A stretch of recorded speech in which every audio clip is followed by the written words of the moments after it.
नमस्कार, मैं हूं आपके साथ राखी लांबा और आप देख रहे हैं न्यूज एक्सप्रेस। तो देश के प्रधानमंत्री नरेंद्र मोदी को अक्सर आपने जिस जगह वो जाते हैं उसी भाषा में, उसी जगह की, उसी क्षेत्र की भाषा में बोलते हुए देखा होगा।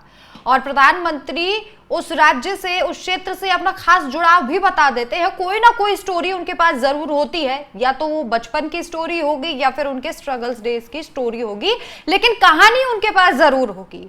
दो चार शब्द भी उनको क्षेत्र की, राज्य की भाषा के आते ही होंगे, लेकिन शायद ये टैलेंट वो केंद्रीय गृह मंत्री अमित शाह को नहीं सिखा पाए, जो टैलेंट उनके अंदर है। क्योंकि अमित शाह इस बार तमिलनाडु की धरती से माफी मांगते हुए नजर आए। जनता से हाथ जोड़कर उन्होंने मंच से माफी मांगी, और इस माफीनामे का कारण था कि वो तमिल भाषा में लोगों से बात नहीं कर पाए। अगर यहां प्रधानमंत्री नरेंद्र मोदी होते तो चाहे वो टूटी फूटी तमिल ही बोले, लेकिन बोलते जरूर। लेकिन अमित शाह यहां पर चूक गए। उन्होंने जब अपने भाषण की शुरुआत की तो शुरुआत ही उन्होंने हाथ जोड़ते हुए, माफी मांगते हुए की, और कहा कि मैं माफी मांगना चाहता हूं कि मैं तमिल भाषा में आपसे इंटरेक्ट नहीं कर पाऊंगा, बात नहीं कर पाऊंगा। लेकिन ट्रांसलेटर उनके साथ जरूर था। प्रधानमंत्री नरेंद्र मोदी भी जिस राज्य में, जिस क्षेत्र में जाते हैं, एक ट्रांसलेटर उनके साथ भी होता है, लेकिन थोड़ी बहुत कोशिश वो करते हैं और जुड़ाव बताने की भी कोशिश करते हैं। राहुल गांधी, कांग्रेस नेता प्रतिपक्ष राहुल गांधी भी जब कर्नाटक जाते हैं, मंच से बातचीत करते हैं, तो उनके साथ भी एक ट्रांसलेटर होता है। लेकिन डिफरेंस ये है कि राहुल गांधी जो ट्रांसलेट करता है उनकी बातों को, उन्हें अप्रिशिएट करते हैं। लेकिन बीजेपी के साथ तस्वीरें थोड़ी उल्टी हो सकती हैं। अब प्रधानमंत्री नरेंद्र मोदी के योद्धा, जिन्हें बीजेपी का चाणक्य कहा जाता है, जो रातों रात रणनीति बनाते हैं और सारा खेल पलट देते हैं, ऐसा सियासी सयाने कहते हैं, वो तमिलनाडु पहुंचे। और चूंकि उपराष्ट्रपति पद के लिए चुनाव होना है और राधा कृष्णन को बीजेपी ने चेहरा बनाया है, और बीजेपी जीत के लिए साम दाम दंड भेद सब लगाती है, ये सभी जानते हैं, चाहे चुनाव हो छोटा या फिर बड़ा। और जब उपराष्ट्रपति पद की बात आ जाए तो बीजेपी कैसे पीछे रह सकती है। अब यहां पर तमिलनाडु की जनता को साधने के लिए अमित शाह पहुंचे। बहुत सारी बातें उन्होंने कही, डीएमके को लेकर निशाना भी साधा, लेकिन इसी दौरान उन्होंने हाथ जोड़े और क्या कुछ कहा, सबसे पहले आप खुद सुनिए।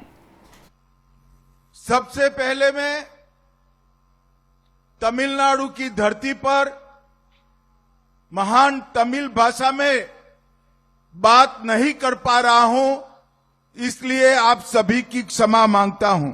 இந்த மிக புண்ணிய பூமியான தமிழகத்துல தமிழ் மக்களாகிய உங்களிடத்தில் தமிழ் மொழியில் பேசவில்லை என்ற வருத்தம் எனக்கு இருக்கிறது. அதற்காக உங்களிடத்தில் முதலில் மன்னிப்பு கேட்டுக்கொள்கிறேன். यह भूमि वीरता, संस्कृति और अनुग्रह की भूमि है। यह भूमि को भी मैं प्रणाम करता हूं। இந்த மண் சரித்திர முக்கியத்துவம் வாய்ந்தது, வீரம் மிக்கது, பண்பாடு மிக்கது, கலாச்சாரம் மிக்கது. முதலில் தமிழக மண்ணை வணங்கி என் உரையை தொடங்குகிறேன். हमारे नागालैंड के दिवंगत राज्यपाल, तमिलनाडु के ही धरतीपुत्र श्री ला गणेशन जी कुछ दिन पहले दिवंगत हो गए। मैं आज ला गणेशन जी ने पूरा जीवन जो भारतीय जनता पार्टी का काम किया, उनकी आत्मा की शांति के लिए प्रभु को प्रार्थना करता हूं। தமிழக மண்ணை சேர்ந்த ஒரு மாமனிதர் நாகாலாந்தின் ஆளுநராக பதவியில் இருக்கும்போது திடீரென்று இறைவனடி சேர்ந்து விட்டார்.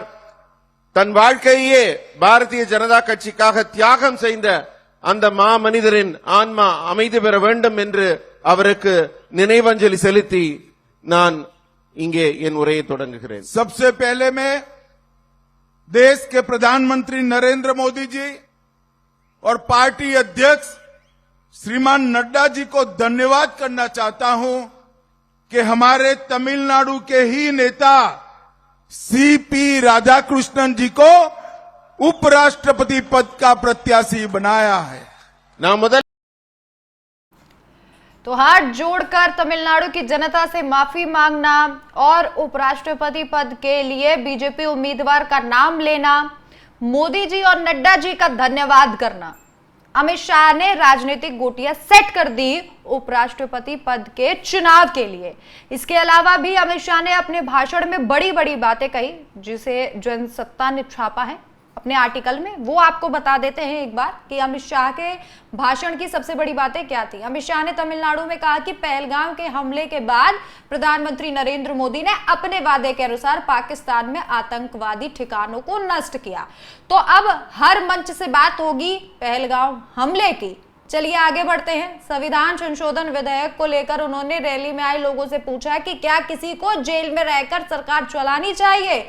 उन्होंने कहा कि तमिलनाडु के मुख्यमंत्री एम.के. स्टालिन को 130वें संविधान संशोधन विधेयक को काला विधेयक करार देने का कोई अधिकार नहीं, यानी कि जो भी अधिकार है स्वतंत्र रूप से विरोध करने का या फिर अपनी नीतियां थोपने का, वो सिर्फ और सिर्फ बीजेपी को है। अमित शाह केंद्रीय गृह मंत्री ने आरोप लगाया कि तमिलनाडु के मुख्यमंत्री एम.के. स्टालिन का एकमात्र एजेंडा अपने बेटे को मुख्यमंत्री बनाना, जबकि कांग्रेस नेता सोनिया गांधी का एजेंडा अपने बेटे को प्रधानमंत्री बनाना है। उन्होंने दावा किया कि राहुल गांधी प्रधानमंत्री नहीं बन सकते और ना ही उदयनिधि स्टालिन मुख्यमंत्री बन सकते हैं। एनडीए की जीत तय है।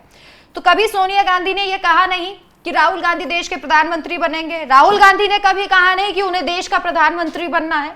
जो मुद्दे राहुल गांधी उठा रहे हैं उन पर तो कभी बात नहीं होती। और सबसे बड़ी बात तो यह है कि राहुल गांधी सीधे चुनाव आयोग से सवाल करते हैं और मिर्ची बीजेपी के नेताओं को लग जाती है।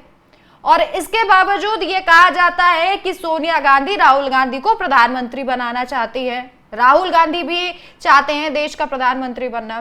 बहरहाल अमित शाह ने उपराष्ट्रपति पद के लिए चुनाव के लिए किस तरीके से समीकरण सेट करने हैं ये इस मंच से बतला दिया। इस खबर पर आपकी क्या राय है, हमें कमेंट करके अपनी राय जरूर बताएं। नमस्कार।